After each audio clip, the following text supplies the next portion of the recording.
I'm a slash-a-holic, addicted to the fray.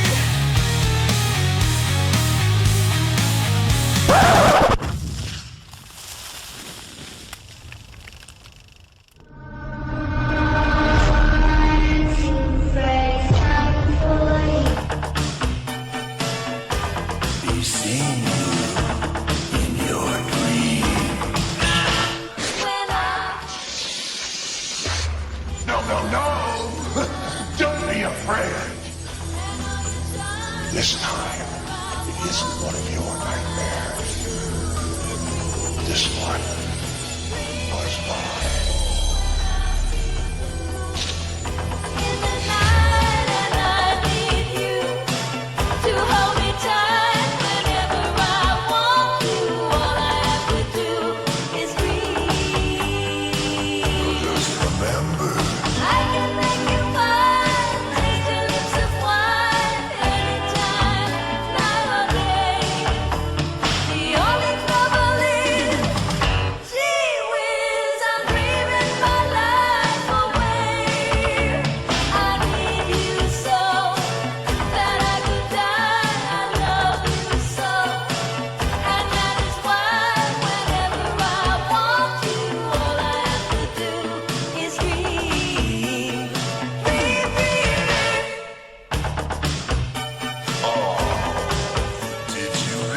Freddy?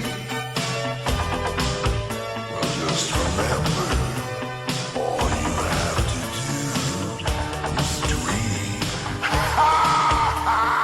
I can make you mine, taste your lips of wine, anytime, night or day. The only trouble is, gee whiz. I'm dreaming my life away.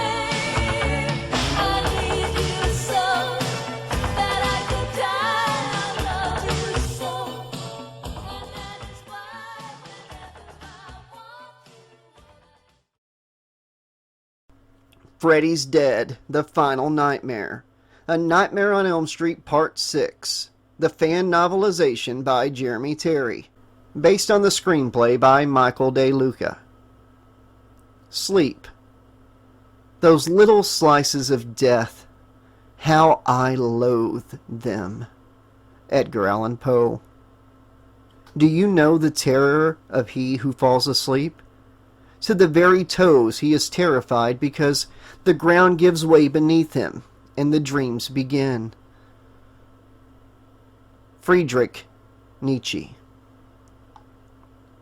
Prologue. And first, the news. From the Springwood Gazette, June 16, 1961. Springwood child missing. Police fear worst.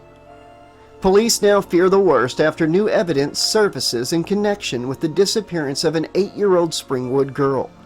The girl was reported missing by her mother on June 13th and was originally thought to have wandered off while playing in her yard and become lost in the woods behind her home. A new search conducted of the surrounding areas turned up a torn ribbon. The missing girl's mother confirmed was from her hair. "I tied her hair in a ponytail with that," her distraught mother told this reporter. "She was just going to play outside in the yard. She'd done it 100 times before. I told her I was going to take a nap and to get me if she needed me. Oh God, I was sleeping while someone was stealing away my baby." From the Springwood Gazette, June 28, 1961. Springwood fears confirmed. The body of a missing Springwood girl was discovered in a wooded area behind the local high school. Police Detective Donald Thompson was reluctant to provide details, but an anonymous source within the department informed the Springwood Gazette that the remains showed signs of mutilation prior to being burned and discarded. "We had to identify her with her dental records," said the source. "Whoever did this is an evil person. Her death was neither quick nor easy. The poor girl suffered greatly at the monster's hands." Detective Thompson asked the readers keep the grieving family in their prayers and asked that they report any suspicious person or activity. "The investigation is ongoing, but we could use your help," Thompson said. From the Springwood Gazette, December 24, 1965. Christmas vigil ends in a nightmare as serial killer strikes again. The Christmas season is supposed to be a time of joy, a time for families to come together to reminisce about the good old days. It's time for children's laughter and parents' love. But not for one Springwood family, not this year, because our small community has once again been struck by tragedy. 11-year-old Bradley Evans was first reported missing on the evening of the 22nd. He was last seen by friends he was playing with at the park 3 blocks from his home.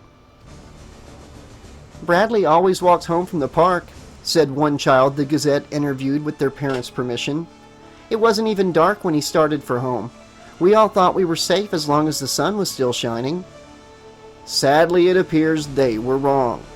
A search team led by volunteers discovered Bradley's remains in a culvert near the Batham River Bridge late yesterday evening.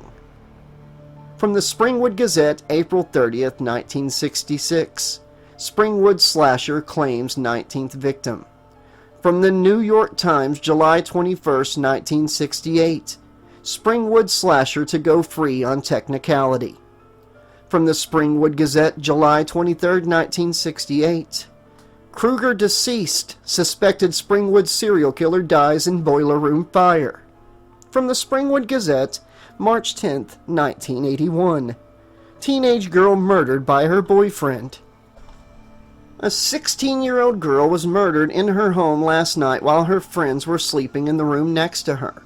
Springwood police are seeking another teenager named Rod Lane, who is wanted for questioning in connection with the death.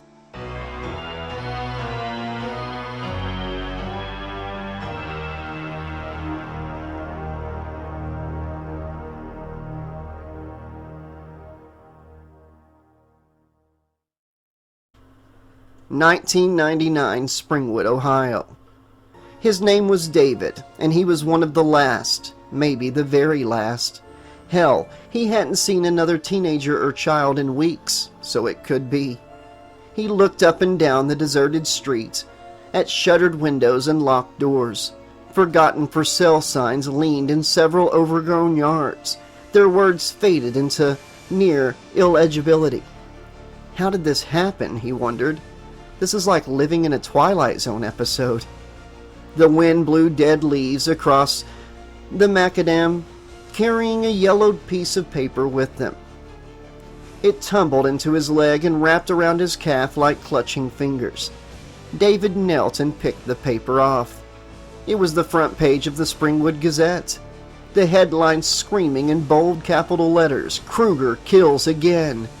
A grainy black and white photograph below the heading showed a small bouquet of daisies and a wooden cross with the words, "We remember," carved into the beam. There was a group of young girls wearing white dresses, playing with a jump rope in the background. That's what happened to this town, he thought. He happened. Fred Kruger happened. A gust of wind rustled the leaves around his feet, their crackling voice sounding like a low, menacing laugh. David looked up from the newspaper and gasped. The street had changed. Gone were the ramshackle houses. A single building stood in their place, its large plate glass windows broken and boarded up long ago. The sign on the front of it named it the Crave Inn. His feet moved of their own accord, as if he were being drawn in by some unfathomable force. He mounted the sidewalk and peered between the boards on the window to see inside. It looked like a 50s-era diner, complete with the soda fountain and chrome finishing along the bar and stools. Dust and cobwebs carpeted every surface. It hung like filmy curtains from the ceiling and swayed back and forth as if it were alive. Something about them made his heart race and his mouth go dry. God, he thought as he rubbed his tired eyes with the hand not holding the paper. What kind of webs are those? I don't know how I know, but just the smallest touch on your skin would be enough to kill you. Movement behind the counter caught his attention, and he turned. A woman stood near an old-fashioned cash register. She was young and pretty, in a shy sort of way. She was dressed in a pink waitress uniform and white apron. Her red hair pulled up in a severe bun like one you might see in old schoolmarm wear. The name tag on her chest said her name was Alice. She must have felt his gaze on her because she looked up to meet his eyes. David took a step back, suddenly terrified by the look of horror on her face. "You have to run!" she shouted. "He's coming! Run while you still can!" He was coming. David had little doubt who he was. Oh no, he thought. I must have fallen asleep. A buzz sprang to life above him, and he looked up to see the Crave Inn sign burst into bright red neon life, the letters like electric blood. The buzz grew to a fever pitch, and then the R exploded in a flash of light. Shards of glass rained down, cutting David's hands and arms as he held them in front of his face. "Fuck this," he said as he began to run. The slap of his feet on the pavement sounded weird to his ears, as if he were underwater. He glanced over his shoulder and saw the diner disappear into a thick fog that had sprung up out of nowhere. He turned back around and saw the Crave Inn come into view ahead of him. He skidded to a halt on the sidewalk and looked inside. Alice was gone. In her place stood a huge spider the size of a grown man, its body covered in green and red stripes. Surely this was the creature that had spun the ghastly living webs that covered the diner. It saw him watching and winked with 4 of its 8 black eyes. David backed away, started to run, and froze when a new sound filled the air. "1, 2, Freddy's coming for you." Soft, sweet voices singing. He looked down at the newspaper still clutched in his hands and saw the photograph was now in motion. The 3 girls were jumping rope in time to the slow, lilting melody. 3, 4, better lock your door. David balled the paper up, tore it to shreds, and yet the singing continued. 5, 6, grab your crucifix. 7, 8, better stay up late. David looked up and felt his bowels turn to water. The street had changed again. The Crave Inn had vanished into the mist to be replaced by a terribly familiar house. Its roof was covered in green shingles, its walls chipped white paint, its door bright red. The numerals 1428 were nailed to the door frame. The 3 little girls jump-roped in the yard, their voices echoing as if they were standing in a dark tunnel. 9, 10, never sleep again. It was the house, his house. David was back on Elm Street, and the nightmare was just starting. The red door swung open, inviting him into its shadowed depths. David shook his head. "Screw you, you old burned-up bastard," he said. "I'm not playing your game, and I'm not going in that house." A screeching sound behind him, like metal on metal or fingernails on a chalkboard. "Oh, Davy boy, you don't have to go inside. We can play right here." David turned and stared at the monster of the dreamland, the murderer of innocence. He was horribly scarred and burned, and he wore a tattered fedora hat, brown slacks, and a dirty red and green sweater. "Freddy," David said, his voice trembling. "In the flesh," Freddy replied. He took a bow, flourishing the bladed glove on his right hand. "I'm not afraid of you," David said. He tried to believe it himself, tried not to give ground before the killer, and took a step back anyway. Freddy saw and smiled. "Tisk tisk," he said, shaking his razor-tipped index finger back and forth. "Someone is telling lies now. You know what they say. Tell the truth and shame the devil." Freddy burst into raucous laughter as he began to advance on the teenager. David was a liar. He didn't feel brave. He was scared shitless. He turned and ran down the sidewalk, not caring where he was going, only caring that it was away from the thing behind him. He heard a squelch, and then his feet caught fast in something, and he was falling. He hit the concrete hard, breaking his nose, and then looked back over his shoulder to see that his feet and ankles were hopelessly mired in thick, sticky mud. Freddy walked up, his arms crossed over his chest, and grinned. "Remind me," he said. "What was it you called me? A burned-up old bastard?"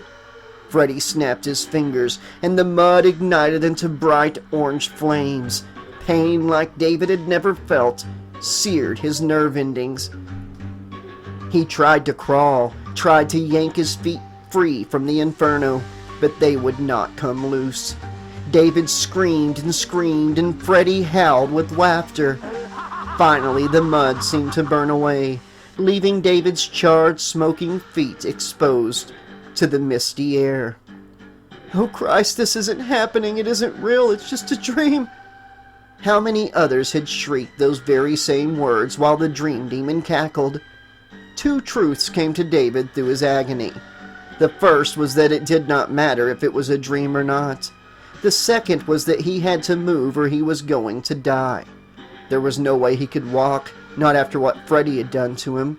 So he would crawl. He would not give up. He reached out and pulled himself forward, inch by grueling inch. "How you doing, sport?" Freddy asked. David turned his head and found himself nose to nose with the killer, who had dropped down on his hands and knees and was crawling beside him. "Fuck you!" David cried as tears of rage and pain burst from his eyes. Freddy laughed all the harder, and then opened his mouth far wider than he should have been able to, extending a slimy, sore-covered tongue that stretched out a foot. He ran it over David's cheeks and drank his tears. "So good! Your fear tastes so good!" Something finally snapped inside David, and he quit crawling. What was the point? He couldn't get away, not now.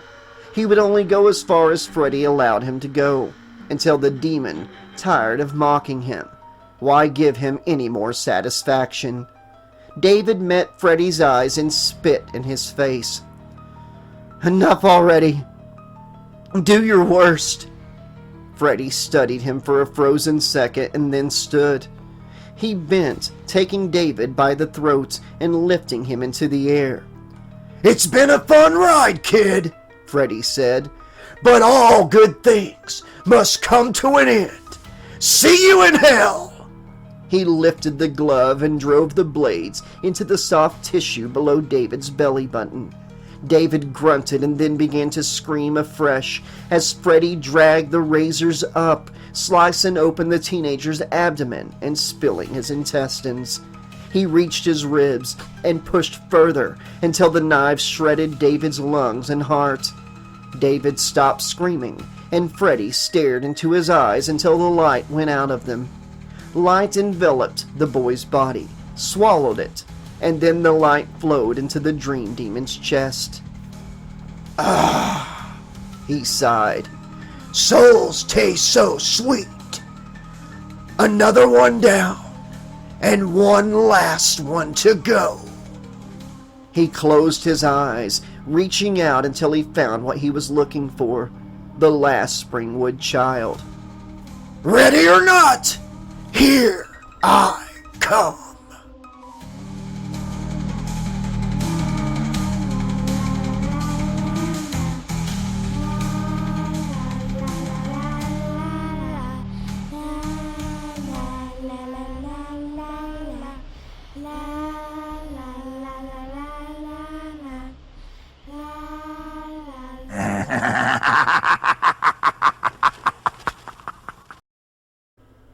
Okay, Slash-a-Holics, this has been the exciting and original prologue to A Nightmare on Elm Street Part 6, Freddy's Dead. First off, big thank you to Jeremy Terry for writing a novelization to Freddy's Dead. It's the only book missing from the Freddy library of novelizations. Although I wouldn't mind if somebody took the time to write fan novelizations of Friday the 13th, 1, 2, 3, 4, and 5. Or at least 1, 2, 4, and 5. Because Besides part 3, the novelizations we did get were just not that great. They were just too carbon copy of the movie. They were super short. But at least now we have all of them, including Freddy's Dead. We already had New Nightmare, Freddy vs. Jason. Yeah, so I really enjoyed this prologue. I love the imagery. Jeremy did a great job really putting us into a nightmare with Freddy. And I'll tell you this, from writing a Freddy book myself, that is not an easy task to do. To really, pull the reader or the listener into the dreamscape. And Jeremy did a great job with that. I intended to get this out about 4 days ago. But where I live, we literally had a tornado warning every day for 4 days straight. And it just made things hectic and hard to get anything accomplished. But the prologue is released now. It was supposed to be kind of a surprise. I didn't really announce it. I hope you are surprised. I'd love to hear from all of you. If you haven't done so already, please subscribe to the channel. Click the like button and drop a comment below. Let me and Jeremy know what you thought of the prologue. Obviously, it's a prelude to the story that we know. But I guarantee you, Jeremy's going to take us on some new twists and turns as we go through the story of Freddy's Dead. I know he's going to freshen some things up, throw in some of his own artistic vision, all while telling the story. And I, for one, am excited to go down that path. I love that Alice was in this nightmare. I love that Freddy was not just, like the Wicked Witch of the West. Hee hee hee, I'm going to get you and your little soul, too. Which I'm sure is coming. It has to for this story, I'm sure, and that's okay. But I do enjoy seeing some darker Freddy as well. That's something I also try to do with Celestial Slumber, and Jeremy is nailing it. And it's so much more fun to hear it or to read it and narrate it than it was just to write it. At least I'm getting to hear this new story, read it for the first time.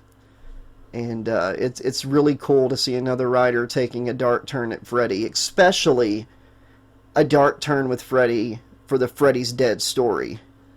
I'm really enjoying that. I'm an arachnophobic, so thanks a lot, Jeremy, for having a giant spider. It was a good bait and switch. I thought we were going to get like a web and Freddy like sucking the blood out of him or something, but I liked where you went better. With the whole Freddy taking it personal about the old burned up bastard thing and then burning him.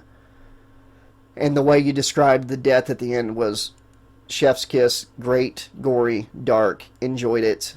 And I also enjoyed all the little newspaper articles at the beginning. Some people might not know this, but the first movie takes place in 1981. That's something Jeremy addressed. And Freddy's Dead takes place 10 years after Dream Child. So Dream Child was 89, I believe, and Freddy's Dead would take place in 99. Alright, but yeah, this has been the prologue. I'll be back very soon with the first chapter. And also, I'll be dropping the foreword and the prologue of Friday the 13th Primal this Friday, Friday the 13th, June 2025. Alright, that's it. If you want to support the channel, please consider joining the Patreon or becoming a channel member. Both of those go a long way to keeping the channel going and growing for years to come. You can also do a one-time super thanks comment in the comment section below. You can do a super thanks right here on YouTube, a little tip, $2, $4, whatever you want to do. Or you could tip the channel through PayPal or Cash App. All the information is in the description and pinned comment below. We're even on Cameo. And if you haven't noticed on the screen, or if you're not watching but just listening, you can also go to Amazon right now and get Jeremy Terry's original works, as well as his Halloween Massacre fan novel. It's on Amazon right now in ebook, paperbook, and hardcover. And you can also get my books, Friday the 13th Quarantine and Celestial Slumber, A Nightmare on Elm Street Story, in ebook, paperback, and hardcover. Thank you all so much for listening. Be excellent to each other. And it's crazy out there, folks, but I'll give you a little tip. The secret is to stay sane inside insanity. Pleasant dreams! See you next time.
I'm a slash-a-holic, addicted to the fright.